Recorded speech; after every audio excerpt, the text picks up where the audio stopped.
जंगली हंसों की कहानी। बहुत समय पहले एक दूर देश में एक राजा रहता था। उसके 11 बेटे और एक बेटी थी। जब उसकी पत्नी का निधन हो गया, राजा ने दूसरी शादी कर ली। लेकिन नई रानी दुष्ट थी। उसे राजा की पहली पत्नी के बच्चे पसंद नहीं थे।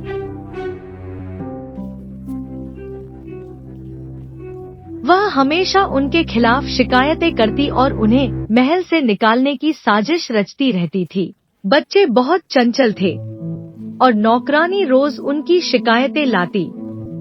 रानी की बातें सुनकर राजा भी मानने लगा। सबसे पहले उसने अपनी बेटी को पास के एक किसान के घर भेज दिया, जहां वह 15 साल की उम्र तक रहेगी। रानी चाहती थी कि बेटे भी भेज दिए जाए, लेकिन वे छोटे थे, इसलिए राजा ने मना कर दिया। फिर भी उसने उन्हें कमरे से बाहर निकलने से मना कर दिया। एक रात रानी उनके कमरे में गई और एक जादू कर दिया। पल भर में 11 बेटे जंगली हंस बन गए। रानी ने खिड़की खोली और वे उड़कर चले गए।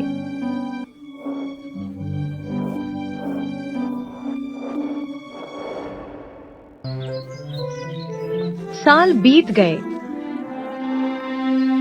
अब राजकुमारी 15 साल की हो चुकी थी। उसी दिन वह महल लौट आई। सौतेली माँ ने उसकी सुंदरता देखी और बहुत ईर्ष्यालु और क्रोधित हो गई।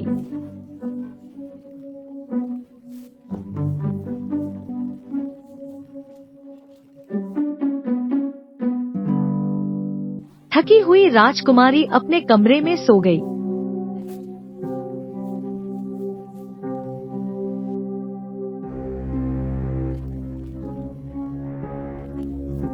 रानी ने वहां जादू किया। अचानक राजकुमारी के बाल उलझ गए और उसका रंग बदल गया।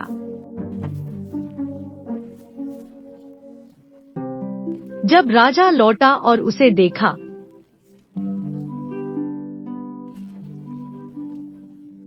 तो उसने अपनी बेटी को पहचान ही नहीं पाया। यह मेरी बेटी नहीं है। इसे तुरंत महल से बाहर निकाल दो, उसने आदेश दिया। दरबान उसे उठाकर बाहर ले गए।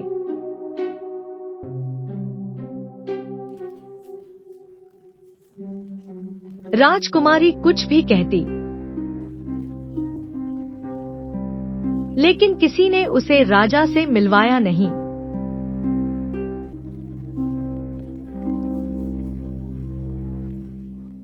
रोती हुई राजकुमारी जंगल में भटकने लगी।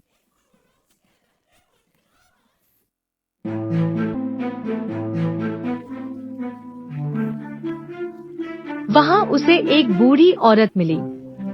क्या आपने यहाँ 11 राजकुमारों को देखा है? उसने पूछा। राजकुमार तो नहीं, लेकिन 11 जंगली हंस रोज शाम को झील के किनारे आते हैं, बूढ़ी औरत ने कहा।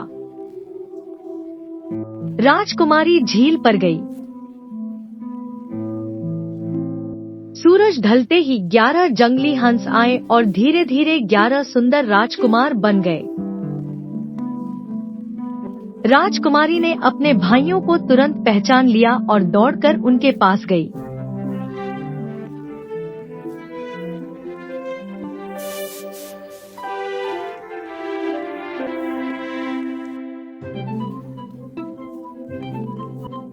उसी समय उसका रूप भी फिर से सुंदर राजकुमारी में बदल गया।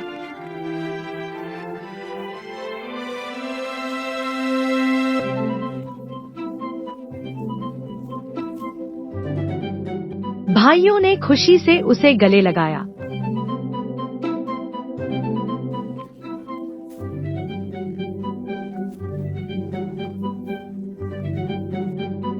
दुष्ट रानी का जादू टूट चुका था। परिवार के प्रेम ने उसे खत्म कर दिया। भाइयों ने बताया कि वे केवल रात को इंसान बन सकते हैं और सुबह होने पर फिर हंस बन जाते हैं।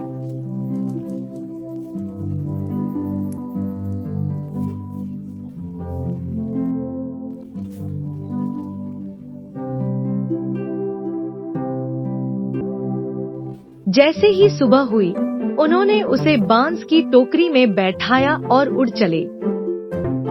सूरज निकलते ही वे फिर हंस बन गए।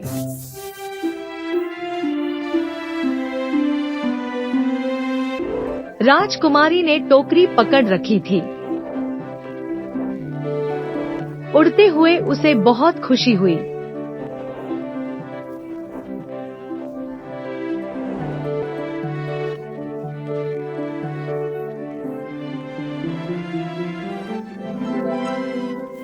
सपने में उसे एक परी दिखाई दी।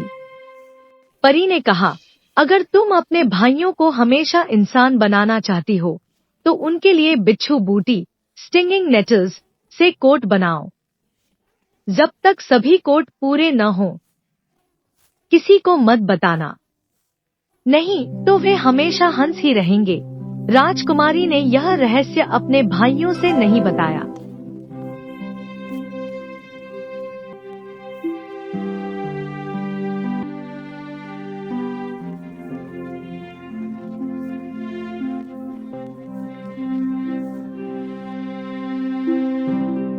उसने बिच्छू बूटी इकट्ठा करना शुरू किया। उसके हाथ जलते और सूजते, लेकिन उसने हार नहीं मानी। इसी बीच पास के राज्य का एक राजकुमार उसे देखता है।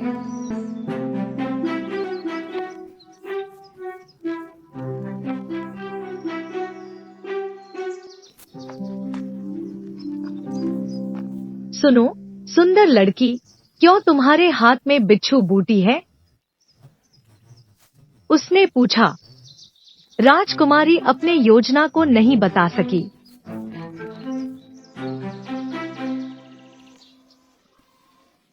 राजकुमार ने उसे महल में आमंत्रित किया।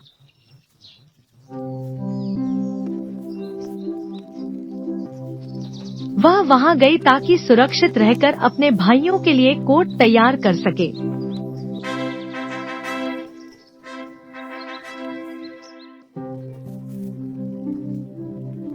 राजकुमारी को उसके भाइयों के लिए कोट बनाते देख उसका चचेरा भाई उसे जादूगरनी समझ बैठा और अफवाह फैलाने लगा।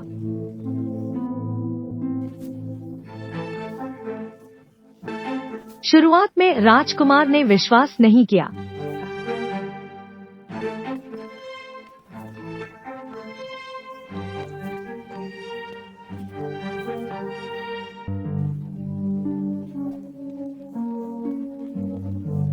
लेकिन बाद में उसने देखा कि राजकुमारी बिच्छू बूटी इकट्ठा कर रही है।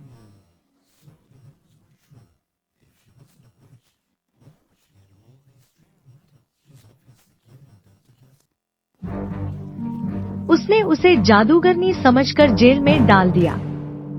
जेल में भी राजकुमारी ने सिलाई जारी रखी।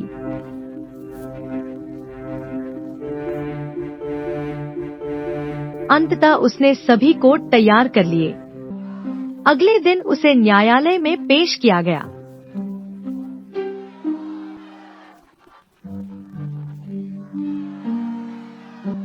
जैसे ही जज सजा सुनाने वाले थे,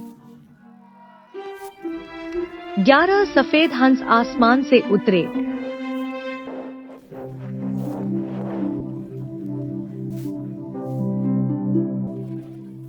भाइयों, देखो, उसने कहा।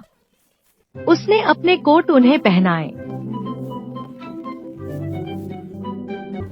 एक एक कर सभी भाई इंसान बन गए। केवल सबसे छोटे भाई के हाथ अधूरे रहे क्योंकि उसके कोट में पर्याप्त बूटी नहीं थी।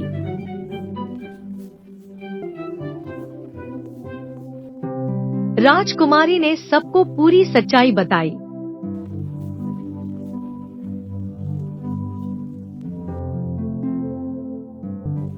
सभी ने उसकी मासूमियत और बहादुरी स्वीकार की। राजकुमार ने माफी मांगी और राजकुमारी ने उसे माफ कर दिया।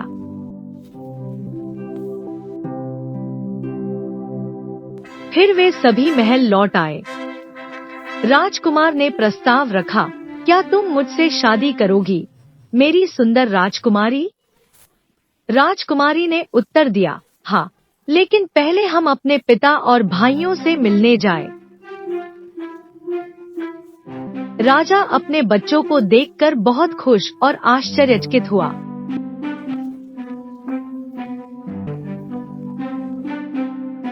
उसने रानी को पकड़ने का आदेश दिया,